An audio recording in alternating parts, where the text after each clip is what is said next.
Artificial intelligence విస్తృతి పెరిగిపోతోంది. ఇప్పటికే ఆటోమొబైల్, టెలికమ్యూనికేషన్ సహా పలు రంగాల్లో కీలక పాత్ర పోషిస్తోంది.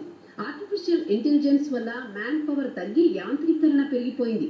దీంతో అదనపు ఉత్పత్తి లభిస్తుంది. ఇక తాజాగా మీడియా రంగంలోకి కూడా ఆర్టిఫిషియల్ ఇంటెలిజెన్స్ వచ్చి చేరింది. ఇప్పటి వరకు విదేశాల్లో ఆర్టిఫిషియల్ ఇంటెలిజెన్స్ ద్వారా న్యూస్ చదివే యాంకర్లు చూసాం. ఈ మధ్య ఇండియాలోనూ ఈ ట్రెండ్ మొదలైంది.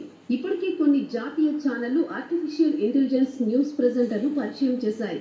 ఇక ప్రస్తుతం రీజనల్ ఛానల్స్ లోనూ ఏఐ ప్రెజెంటర్ రాక మొదలైంది. తాజాగా ఒడిశాలో ఓ news channel artificial intelligence news presenter తో వార్తలు చదివి అందరినీ ఆశ్చర్యపరిచింది.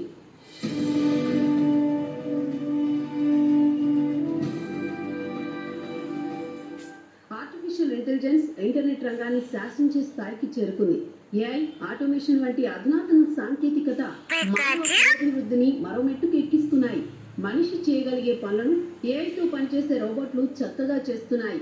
వీటి సామర్థ్యం మనుషులను అబ్బురపరుస్తున్నాయి. తాజాగా ఇలాంటి ఓ డెవలప్మెంట్ ఒడిషా నుంచి వచ్చింది.